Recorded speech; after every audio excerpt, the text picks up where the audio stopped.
وقالوا لن نؤمن لك حتى تفجر لنا من الأرض ينبوعا۔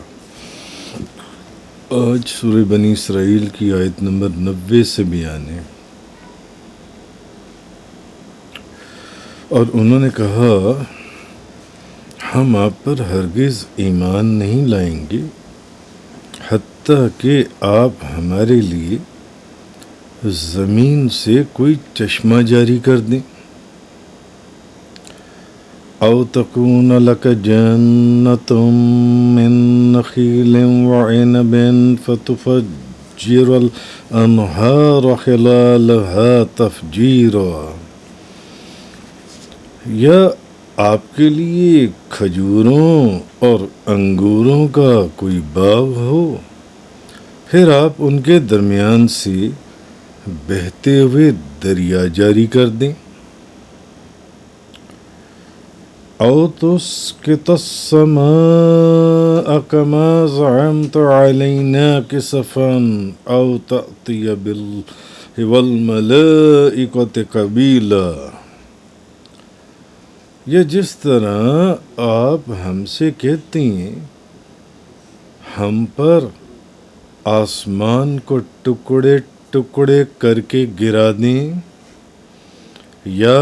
آپ اللہ کو اور فرشتوں کو ہمارے سامنے لے آئیں، او یکون لک بیت من زخرف او ترقی فی السماء، یا آپ کے لیے سونے کا کوئی گھر ہو، یا آپ آسمان پر چڑھ جائیں، وَلَن نُؤْمِنَ لِرُقِيِّكَ حَتَّى تُنَزِّلَ عَلَيْنَا كِتَابًا نَقْرَؤُ، اور ہم آپ کے چڑھنے پر بھی ہرگز ایمان نہیں لائیں گے حتیٰ کہ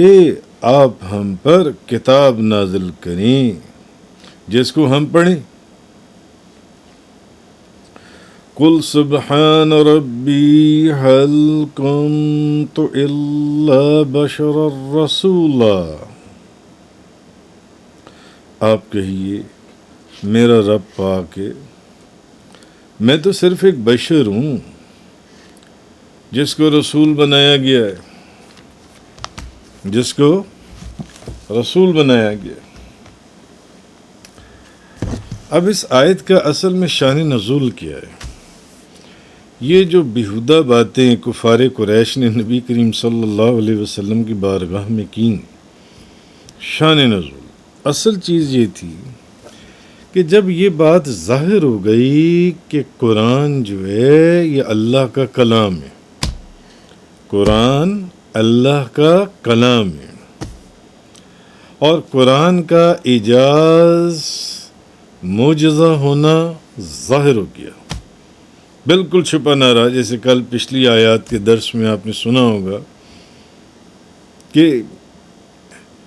قرآن جو ان سے اس وقت بھی اس کی نظیر کوئی نہ لا سکا نبی پاک صلی اللہ علیہ وسلم کے زمانے میں، جب تمام جنوں اور انسانوں کو یہ چیلنج کیا گیا اکٹھے ہو جاؤ، اکٹھے ہو کر ایک دوسرے کی سب مل کر بھی اگر چاہو تو اس جیسی کتاب نہیں لا سکتے، اچھا نہیں تو 10 صورتیں لے آؤ، اچھا نہیں تو ایک صورت ہی لے آؤ، اچھا نہیں تو ایک آیت ہی لے آؤ۔ مختلف اوقات میں ان کو مختلف اللہ نے چیلنج کیا کہ اگر یہ اللہ کا کلام نہیں ہے تو پھر لاؤ نا، تم بھی کوئی کلام بنا کے لے آؤ اگر یہ کسی انسان کا بنایا ہوا ہے۔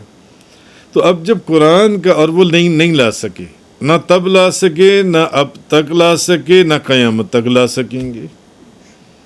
تو جب قرآن کا اعجاز ہونا ظاہر ہو گیا اور پھر اتنے معجزات ظاہر ہوئے نبی کریم صلی اللہ علیہ وسلم کے، اب کافروں کے لیے کوئی بہانہ تو باقی بچا نہ، اب کریں کیا کریں؟ تو اب وہ لوگ ایک کمپلیکیشنز، ایک پرابلمز پیدا پریشانیوں کو پیدا کرنے کے لیے انہوں نے کیا کیا، اب وہ بیہودہ باتیں اور نشانیاں مانگنے لگے، کہنے لگے کہ ہم آپ پر ایمان نہیں لائیں گے، ہم آپ پر ایمان لائیں گے ہی نہیں۔ اچھا، اب انہوں نے کیا کیا کہ جو قریش کے بڑے بڑے سردار تھے نا کافروں کے، وہ مکہ معظمہ میں کعبہ معظمہ میں جمع ہو گئے، اور انہوں نے ایک بندہ بھیجا، انہوں نے کہا جاؤ نبی کریم صلی اللہ علیہ محمد کو بلا کے لاؤ، صلی اللہ علیہ وسلم بلا کے لاؤ۔ اب حضور اقدس صلی اللہ علیہ وسلم، نبی پاک صلی اللہ علیہ وسلم کعبہ معظمہ میں تشریف لائے، تو انہوں نے کہا کہ کافروں کے جو سردار تھے انہوں نے کہا ہم نے آج آپ کو اس لیے بلایا ہے کہ آج آپ سے دو ٹوک بات بس فیصلہ کر لیں، آپ کیا چاہتی ہیں اور ہم کیا چاہتے ہیں، آپ نے ہماری بات ماننی ہے یا نہیں ماننی ہے، تو تاکہ پھر اگر ہم آپ کے متعلق کوئی کارروائی کریں تو پھر ہم اس میں معذور سمجھے جائیں۔ کیونکہ اب نبی پاک صلی اللہ علیہ وسلم کو مخاطب کر کے وہ کہنے لگے اے محمد صلی اللہ علیہ وسلم، عرب کے اندر کوئی ایسا آدمی نہیں ہوا جس نے اپنی قوم پر ایسی شدتیں کی ہوں جیسی کہ آپ نے کر دی ہیں، اپنی ہی قوم کے اوپر اتنی شدت آپ نے کی ہے، آپ نے ہمارے باپ اور ہمارے دادے کو برا کہا۔ اب وہ نبی پاک صلی اللہ علیہ وسلم کی بارگاہ میں یہ بےہودگیاں کرنے لگے، آپ نے ہمارے باپ اور دادے کو برا کہا، جس دین کے ہم پیروکار تھے، آپ نے ہمارے دین کے اندر برائیاں نکالیں، ہمارے عقل مندوں کو آپ نے بے وقوف بنا کے رکھ دیا، آپ نے ان کو کم عقل ٹھہرا دیا، ہمارے معبودوں کی یعنی جن بتوں کو ہم پوجتے تھے آپ نے ان کی توہین کی، ہمارے سامنے ہمارے بتوں کی توہین، ہمارے مذہب کے اندر عیب، ہمارے معبودوں کو برا بھلا کہنا، ہمارے ماں باپ کو برا بھلا کہنا، ہمیں آپ نے ٹکڑے ٹکڑے کر دیا، ہماری جماعت کے کچھ لوگ ادھر کچھ لوگ ادھر ایسے ہو گئے، آپ نے کوئی ایسی معاذ اللہ کوئی برائی ایسی نہ جو آپ نے سب کچھ نہ کیا ہو۔ اے محمد صلی اللہ علیہ وسلم، آپ چاہتے کیا ہیں ہمیں یہ بتائیے، اگر تو آپ کو دولت کی خواہش ہے، آپ کو مال چاہیے، تو ہماری قوم میں آپ سے زیادہ مالدار کوئی نہیں ہوگا، ہم آپ کو اتنا مال جون سا وہ دے دیں گے، جمع کر دیں گے۔ اچھا، اگر آپ کو کوئی اعزاز چاہیے تو پھر ہم آپ کو اپنا سردار بنا لیں گے، اگر آپ کو کوئی بادشاہت چاہیے، ملک یا سلطنت چاہیے تو ہم آپ کو اپنا بادشاہ تسلیم کر لیتے ہیں، عزت چاہیے، اعزاز چاہیے، سردار بنا لیتے ہیں، سلطنت چاہیے، بادشاہ بنا لیتے ہیں، دولت چاہیے تو دولت کے انبار لگا دیتے ہیں، جو آپ کہتے ہیں وہ ہم کرنے کے لیے تیار ہیں۔ اور اگر آپ کو کوئی دماغی معاملہ یا مسئلہ یا کوئی بیماری کوئی دماغی معاملہ ہے آپ کو، تو ہم آپ کا علاج کروا دیتے ہیں، جتنا خرچہ ہوگا ہم خرچ کریں گے۔ اور اگر آپ کے اوپر کوئی جن آ گیا ہے تو ہم اس جن کا بھی علاج کروا لیتے ہیں۔ آپ چاہتے کیا ہیں؟ اگر کوئی مسئلہ جن کا ہے، اگر کوئی مسئلہ بیماری کا ہے، اگر کوئی مسئلہ دولت کا ہے، اگر کوئی بادشاہت کا ہے، اگر کوئی اعزاز کا ہے، ہم ہر چیز آپ کو دے دیتے ہیں، ہر چیز آپ کو دے دیتے ہیں۔ تاجدار دو جہاں، شاہ سوار لا مکان، مالک زمین و آسمان، روح کن فکان، نبی کریم صلی اللہ علیہ وسلم آپ فرمانے لگے کہ دیکھو ان میں سے کوئی بات نہیں ہے، نہ تو مجھے مال چاہیے، نہ کوئی سرداری چاہیے، نہ کوئی سلطنت چاہیے، بات صرف اتنی ہے کہ اللہ نے مجھے رسول بنا کر بھیجا ہے اور میرے اوپر اللہ نے اپنی کتاب نازل کی ہے اور مجھے حکم دیا ہے کہ میں تمہیں اس کے ماننے پر اللہ کی رضا کی بشارت دوں اور اللہ کی نعمت کی بشارت دوں، آخرت کے انعامات کی بشارت دوں، اور انکار کرنے پر میں تمہیں اللہ کا جو عذاب ہے میں تمہیں اس سے خوف دلاؤں۔ تو میرا کام تھا پیغام پہنچانا، میں نے تمہیں اپنے رب کا پیغام پہنچا دیا ہے، اب مرضی تمہاری ہے، اگر تم اسے قبول کرو تو یہ تمہارے لیے دنیا اور آخرت میں خوش نصیبی ہے، اور اگر تم نہیں مانو گے تو میں صبر کروں گا اور اللہ کے فیصلے کا انتظار کروں گا۔ یہ نبی پاک صلی اللہ علیہ وسلم نے جواب دیا۔ اب انہوں نے اور بےہودگی شروع کر دی۔ اب وہ جو کافروں کے سردار تھے انہوں نے کہا، اے محمد، اگر تو آپ کو ہماری یہ ساری باتیں سمجھ میں نہیں آئیں اور آپ ان کو قبول نہیں کرتے، نہ آپ کو دولت چاہیے، نہ سلطنت چاہیے، نہ بادشاہت چاہیے، نہ کوئی جن کا مسئلہ ہے، نہ کوئی دماغی مسئلہ ہے، تو پھر اب آپ ایسا کریں، کیونکہ آپ یعنی ان کے کہنے کا مقصد تھا کہ آپ نبوت کا دعویٰ جو کرتے ہیں، آپ ان پہاڑوں کو ہٹا دیجئے اور پہاڑوں کی جگہ میدان بنا دیجئے، راتوں رات ذرا کر کے دکھائیں نا، اور ان میدانوں کے اندر نہریں جاری فرما دیجئے، اور پھر آپ ایک کام اور بھی کریں نا، کہ ہمارے جو باپ اور دادا مر گئے ذرا ان کو زندہ کر دیجئے،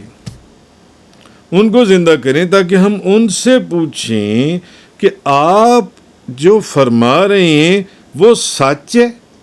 کیا وہ سچ ہے؟ ہم ان سے پوچھتے ہیں۔ اگر انہوں نے کہہ دیا نا کہ آپ جو کہہ رہی ہیں وہ سچ ہے، ہمارے باپ اور دادا جو مر چکے ہیں انہوں نے زندہ ہو کے کہہ دیا، ہم آپ کی بات مان لیں گے۔ نبی کریم صلی اللہ علیہ وسلم نے فرمایا، میں ان باتوں کے لیے نہیں بھیجا گیا، جو پہنچانے کے لیے میں بھیجا گیا میرا کام تھا، میں نے اللہ کا پیغام تم تک پہنچا دیا۔ اب اگر تم نہ مانو تو تمہارا نصیب، اگر تم مانو تو بھی تمہارا نصیب، نہ مانو تب بھی، تو میں اللہ کے فیصلے کا انتظار کر رہا ہوں۔ اچھا، کافروں نے کہنے لگے کہ پھر آپ اب ایک کام کریں، آپ اپنے رب سے عرض کریں نا، ایک فرشتہ بلوا لیں، وہ فرشتہ آئے اور ہمیں کہے، ہمارے سامنے ظاہر ہو جائے اور ہمیں کہے کہ یہ واقعی اللہ کے نبی ہیں، ہمیں کہے کہ آپ اللہ کے رسول ہیں، نبی ہیں، اور آپ ایسا کریں نا، اپنے لیے باغ بنوائیں نا بڑے بڑے، اپنے لیے محل اور سونا اور چاندی کے خزانے ذرا اللہ سے مانگے نا، کیونکہ آپ تو اللہ کے نبی اور رسول ہیں نا، مانگے نا۔ نبی کریم صلی اللہ علیہ وسلم نے پھر فرمایا، تیسری مرتبہ حضور نے فرمایا، اور میں اس لیے نہیں بھیجا گیا، میں تو بشارت دینے کے لیے، ڈرانے کے لیے بھیجا گیا ہوں، میں تو بشیر و نذیر بنا کر بھیجا گیا ہوں۔ اس پر اب وہ کہنے لگے، اب مزید غصاخی اور بے ادبی پر آئے، کہنے لگے، اچھا تو پھر ایسا کر دینا، اب ہمارے اوپر آسمان گرا دیں، یعنی اللہ کا عذاب ہمارے اوپر نازل کروا دیں۔ اچھا، اور ان میں سے کچھ لوگ بولے کہ نہیں، بات یہ نہیں ہے، اگر آپ یہ سارا کچھ کر لیں، نہریں جاری کر دیں، باغات بنوا دیں، سونے چاندی کے خزانے بھی آ جائیں، محل بھی آ جائیں، اور آپ فرشتے کو بھی آ جائیں، باپ دادا بھی، نہیں، ہم پھر بھی ایمان نہیں لائیں گے۔ کچھ بےہودہ لوگ، ہم پھر بھی آپ پر ایمان نہیں لائیں گے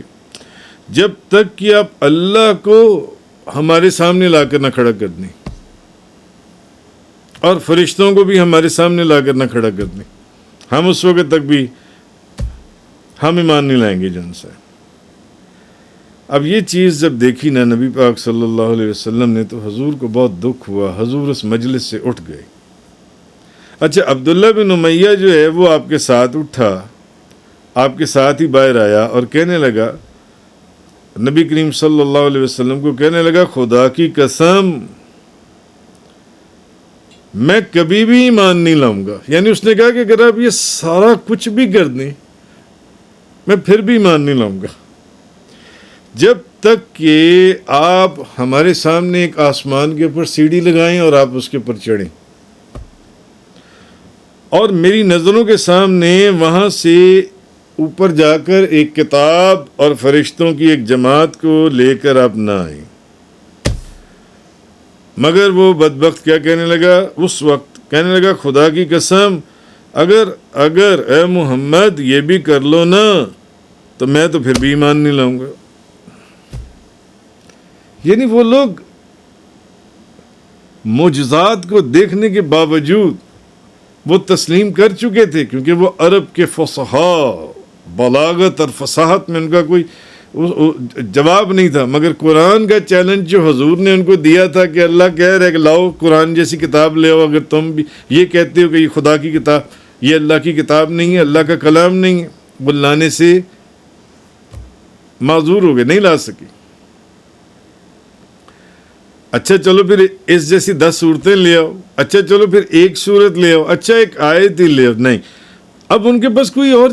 ان کیا کرتے، وہ کوئی بہانہ نہیں تھا۔ اب بے ادبی اور گستاخی کے اوپر اتر آئے، بے ادبی اور گستاخی کے اوپر۔ پہلی قومیں بھی جب بے ادبی اور گستاخی کرتی تھیں تو ان کے اوپر فوراً اللہ کا عذاب نازل ہوتا تھا۔ کسی کو پتھر برستے تھے، کسی کے اوپر آگ کے گولے پڑتے تھے، کسی کو زمین میں دھانس دیا جاتا تھا اور ان کی ٹانگیں اور بازو توڑ دیے جاتے تھے اور نیست و نابود کر دیا جاتا تھا گستاخ اور بے ادب قوم کو۔ اچھا اس کی کیا وجہ ہے کہ حضور کی امت میں، حضور کے ہوتے ہوئے ان کے اوپر عذاب اس طرح نازل کیوں نہیں ہوا جو عذاب یہ مانگتے تھے؟ اچھا بہرحال وہ میں آپ کو اس کا جواب دیتا ہوں۔ تو نبی کریم صلی اللہ علیہ وسلم نے جب یہ دیکھا کہ یہ لوگ تو سرکشی، نافرمانی اور ضد کے اندر بہت زیادہ آگے بڑھ چکی ہیں اور حق سے دشمنی ان کی بہت زیادہ آگے گزر گئی ہے، تو نبی کریم صلی اللہ علیہ وسلم کو ان کی حالت کے اوپر رنج ہوا۔ اس لیے آگے فرمایا آیت نمبر 93 کے اندر کہ کل سبحان ربی هل کنت الا بشر الرسول، آپ فرمائیے میرا رب پاک ہے، میں تو صرف اللہ کا بھیجا ہوا ایک آدمی ہوں بس۔ تو اب کافروں کے تمام مطالبات کے جواب میں نبی پاک صلی اللہ علیہ وسلم کو ایک ہی جواب دینے کا ارشاد فرمایا گیا۔ آپ کہہ دیں کہ میرا کام تو وہی بات جو میں نے پہلے بتائی، اللہ کا پیغام پہنچا دینا ہے، وہ میں نے پہنچا دی ہے۔ اور جس قدر جتنے معجزات اور آیات دین لانے کے لیے، یقین اور اطمینان کے لیے ضروری ہوتا ہے، اس سے زیادہ میں اپنے پروردگار کے حکم سے اتنے معجزات تمہیں دکھا چکا ہوں۔ اس لیے اب یہ سمجھ لو کہ رسول کے انکار کرنے اور اللہ کی آیات کا انکار کرنے کا انجام کیا ہوتا ہے۔ پہلی قوموں کے ساتھ کیا کچھ نہیں ہوتا آیا، کیا کچھ نہیں ہوتا آیا۔ اب اصل چیز یہ ہے کہ پہلی قوموں میں جب فرمائشی معجزات مانگے جاتے تھے اور وہ نبی وہ معجزات دکھا دیتے تھے، تو اس کے بعد پھر ہوتا کیا تھا؟ اب فرمائشی معجزات نبی کریم صلی اللہ علیہ وسلم کے زمانے میں نہ دکھانے کی وجہ کیا ہے؟ ان فرمائشی معجزات کو نازل نہ کرنے کی وجہ کیا ہے؟ ایک وجہ تو یہ ہے کہ پچھلی امتوں میں اللہ تعالیٰ نے کافروں کے فرمائشی معجزات پورے کیے، پہلی امتوں میں، حضرت صالح علیہ السلام کی قوم نے کہا کہ پتھر کی چٹان سے اونٹنی اور اس کا بچہ برآمد کیا گیا، لیکن ان کی قوم پھر بھی ان پر ایمان نہیں لائی، بلکہ حضرت صالح علیہ السلام کو پھر بھی جھٹلایا۔ جو معجزہ انہوں نے مانگا وہی معجزہ حضرت صالح علیہ السلام نے ان کو عطا فرما دیا، وہ نازل اللہ نے کر دیا، اور وہ اونٹنی جو اللہ کی نشانی تھی اس کی بے حرمتی اور گستاخی یہ کی کہ اس کی کونچیں کاٹ دیں۔ اس لیے اللہ نے ان کے فرمائشی معجزات، ان کافروں کے، یہ جو کفار قریش تھے، ان کے فرمائشی معجزات پورے نہیں کیے، کیونکہ قرآن مجید پیچھے سورہ بنی اسرائیل کے اندر یہ آپ پڑھ آئے ہیں آیت نمبر 59 کے اندر، وَمَا مَنَعَنَا أَن نُرْسِلَ بِالْآيَاتِ إِلَّا أَن كَذَّبَ بِهَا الْأَوَّلُونَ، اور ہمیں فرمائشی معجزات نازل کرنے سے صرف یہ چیز مانی ہے کہ پچھلی امتوں کے لوگ ان کی تکذیب کر چکے تھے، اور یہ بھی اسی طرح معجزات مانگ رہے ہیں۔ ان امتوں کے جو کافر تھے انہوں نے معجزات مانگے مگر وہ ایمان تو پھر بھی نہیں لائے، یہی حالت ان کی ہے۔ اور میں نے آپ کو یہ جو ساری احادیث کا کرکس سنایا ہے تفسیروں میں سے، یہ کیا ہے کہ کتنی باتیں نبی پاک صلی اللہ علیہ وسلم نے فرمائی مگر وہ ایک بات بھی نہیں مانے، اور پھر گستاخی میں انتہا، اور ایک مذاق اڑا رہی حضور کے سامنے بیٹھ کر، حضور کو بلا کر اور سامنے بیٹھ کر۔ اچھا، ایک وجہ یہ بھی ہے کہ فرمائشی معجزہ، کہ معجزے کی فرمائش کرنی اور اس کو نہ دکھایا جانا، نہ پورا کرنا، کیونکہ اللہ کو یہ علم تھا کہ یہ کسی حقیقت تک پہنچنے کے لیے یا ایمان لانے کے لیے معجزہ طلب نہیں کر رہے، نہ کسی شک اور شبہ کو دور کرنے کے، بلکہ یہ تو سرکشی، نافرمانی، ہٹ دھرمی، ضد اور عناد کی وجہ سے یہ سارا کچھ کر رہے ہیں۔ اگر ان کی فرمائش کے اوپر یہ جو انہوں نے اتنی لمبی فہرست دی معجزات کی کہ یہ معجزات نازل کیے جائیں، اللہ جانتا تھا کہ یہ پھر بھی ایمان نہیں لائیں گے۔ یہ سب سرکشی، نافرمانی، ہنسی اور مذاق اور بے ادبی اور گستاخی کے اندر یہ سارا کچھ کہہ رہی ہیں۔ اس لیے بھی اللہ نے ان کی فرمائش کے اوپر ان کے یہ جو معجزات تھے کہ آپ سیڑھی پر چڑھ جائیے، آسمان پر چلے جائیے، ایک کتاب اتار کے لائیے، فرشتوں کو ساتھ لائیے، اللہ کو ہمارے سامنے لا کر کھڑا کر دیجئے، میدانوں میں سے پہاڑوں کو ہٹا دیجئے، ان میں راتوں رات نہریں جاری کر دیجئے، سونے کے محل بنا لیجئے، اور فلاں، یہ سب خدا جانتا تھا، اللہ جانتا تھا کہ یہ جھوٹ بول رہی ہیں۔ اس لیے ان کے لیے فرمائشی معجزات کی ضرورت نہیں تھی جان سی۔ اور ایک وجہ اور بھی تھی کہ جب کسی قوم کی فرمائش پر کوئی معجزہ نازل کر دیا جائے، اب یہ بات میں پہلے آپ کو کئی مرتبہ بتا چکا ہوں کہ جب کسی قوم کی فرمائش پر، ان کے مطالبے پر، ان کی فرمائش پر جو معجزہ وہ مانگ رہے ہیں، اگر وہ معجزہ دکھا دیا جائے، وہ نبی دکھا دے، وہ اللہ اس معجزے کو نازل کر دے اس نبی پر، اور وہ قوم پھر بھی ایمان نہ لائے، وہ قوم اس کے بعد بھی ایمان نہ لائے، تو پھر اللہ کا یہ دستور ہے کہ وہ اس قوم کے اوپر عذاب کو نازل کر کے اس کی جڑوں کو اکھاڑ دیتا ہے۔ اور نبی کریم صلی اللہ علیہ وسلم کے ہوتے ہوئے اس امت کے اندر عذاب نازل کرنا یہ اللہ کی حکمت کے خلاف تھا۔ یہ وہ 3 وجوہات ہیں جس کی وجہ سے اللہ تعالیٰ نے ان کافروں کی فرمائش کے اوپر ان کے فرمائشی معجزات کو نازل نہیں کیا۔ اس وجہ سے محبوب آپ کے ہوتے ہوئے ان کے اوپر عذاب ہم نے نہیں بھیجنا۔ یہ وجوہات تھیں جس کی بنا کے اوپر ان کفار قریش نے یہ جو معجزات اس مقام کے اوپر مانگے کہ آپ ذرا سیڑھی کے اوپر سیڑھی لگائیں آسمان کے اوپر، اور سیڑھی کے اوپر آسمان پر چلے جائیں، اور وہاں سے ایک کتاب اٹھا کر لائیں، 7 فرشتوں کو بھی لائیں، بلکہ خود خدا کو، اللہ کو ہمارے سامنے لا کر کھڑا کر دیں، اور پھر مکہ کے پہاڑوں کو ہٹا دیں، راتوں رات میدان بنا دیں، ان کے اندر نہروں کو جاری کر دیں اور پھر ساتھ ہی سونے کے محلات اور چاندی کے محلات جمع کر لیں، مگر ہم ایمان پھر بھی نہیں لائیں گے، ہم ایمان پھر بھی نہیں لائیں گے۔ یہ وجوہات تھیں، یہ جو آگے میں نے 3 وجوہات بیان کی، اس وجہ سے ان کفار قریش کی جو فرمائشی معجزات تھے